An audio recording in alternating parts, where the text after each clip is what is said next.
훌라걸, 시라이시 마미소설, 민경욱 옮김, 미디어 2.0.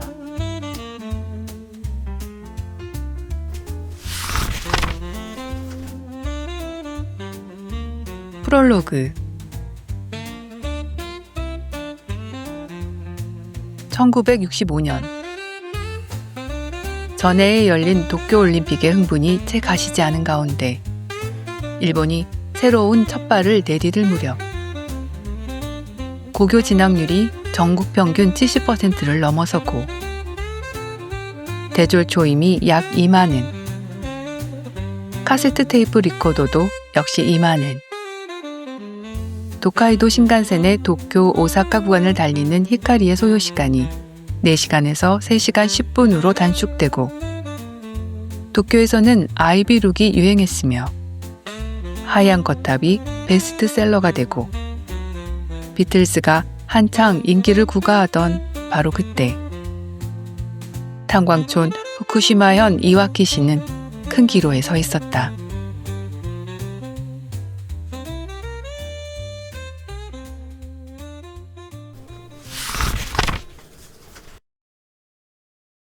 (1장) 나 엉덩이를 흔들지 못하겠어.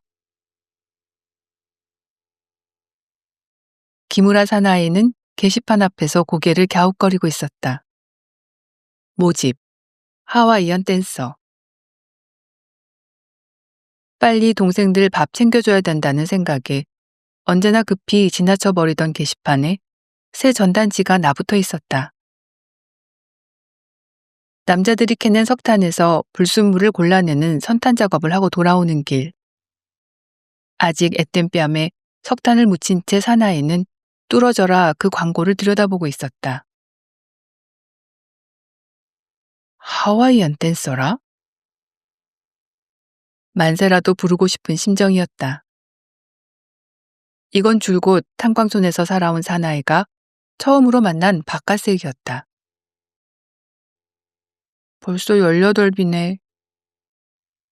자신도 모르게 혼잣말을 내뱉고는 깜짝 놀라 누가 들었나 싶어 황급히 주위를 살폈다. 최근 몇 년 사이 에너지 혁명으로 석유가 석탄을 대체하고 있지만 이 마을에서는 아직 석탄이 생명줄이다. 석유라는 말은 물론 최근 추진되고 있는 이와키의 하와이를 만들자란 계획도 입에 올려선 안 되는 것이 불문율이었다.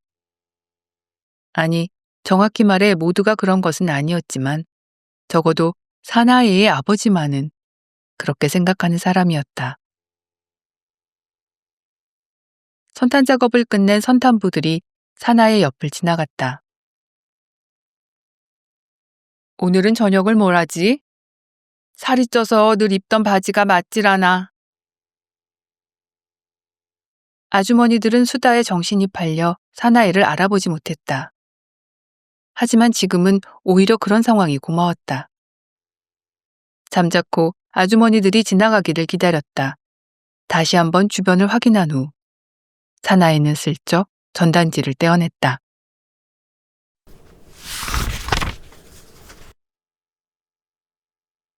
다니가와 기미코는 교복을 입은 채로 사나이에게 끌려 석탄산 꼭대기까지 올라갔다.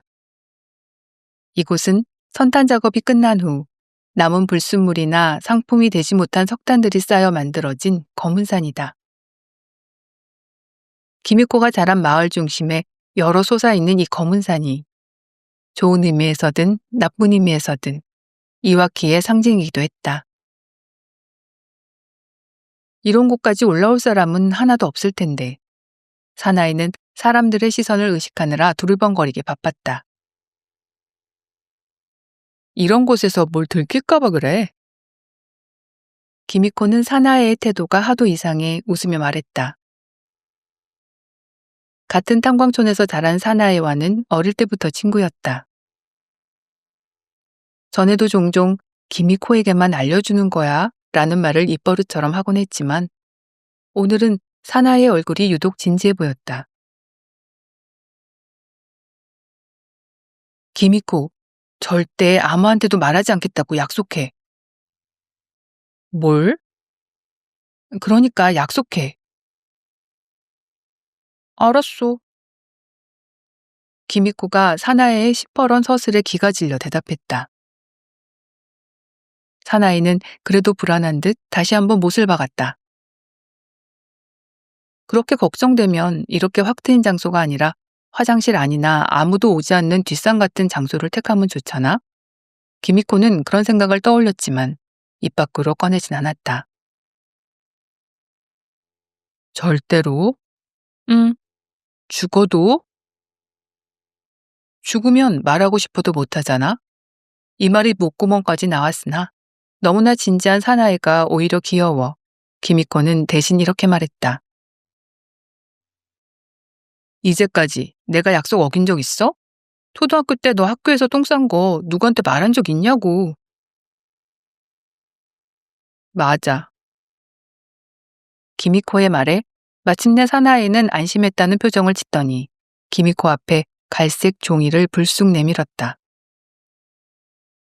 그것은 어딘가에서 찢어온 전단지였다. 펼쳐보니 다음과 같은 문구가 적혀 있었다. 하와이안 댄서 모집.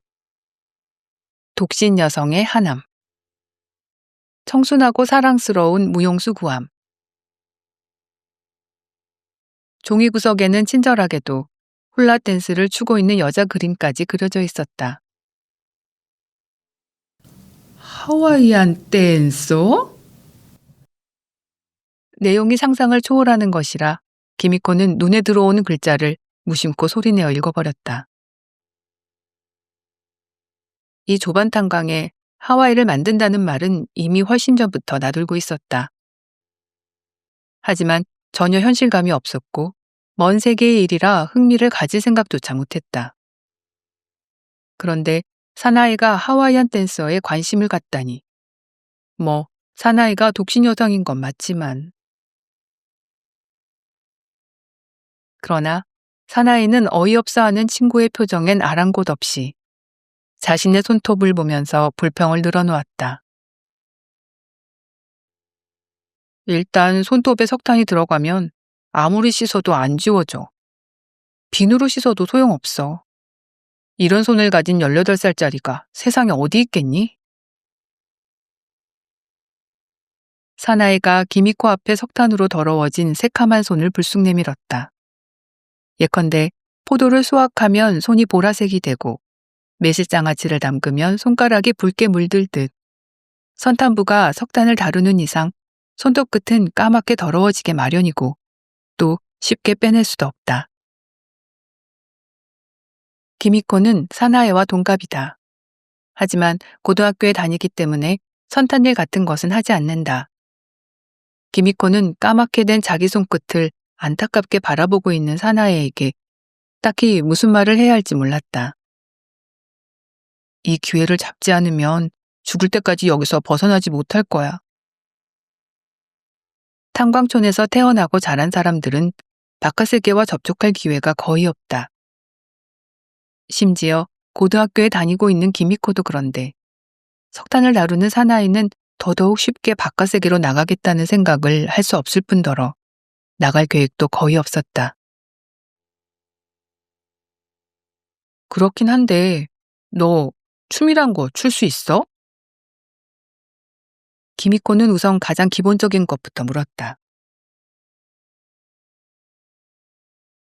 걱정할 거 없어. 어려서부터 매년 축제 때마다 춤췄잖아. 결국은 다 똑같을 거야. 사나이는 기미코 옆에 쭈그리고 앉아 놀라우리만치 딱 잘라 말했다. 단순하다고 해야 할지 솔직하다고 해야 할지 기미코는 사나이의 이런 점이 종종 부러웠다. 그렇다고는 해도 마을 축제 때 추는 춤하고 하와이안 댄스가 비슷할까? 기미코는 다시 한번 확인하기 위해 사나이에게 물었다. 정말 그럴까? 응, 그렇다니까. 바로 그때 등 뒤에서 조합장 아저씨의 커다란 호통 소리가 들려왔다. 이 녀석들, 여기서 뭐 하는 게냐? 이런, 들켰다.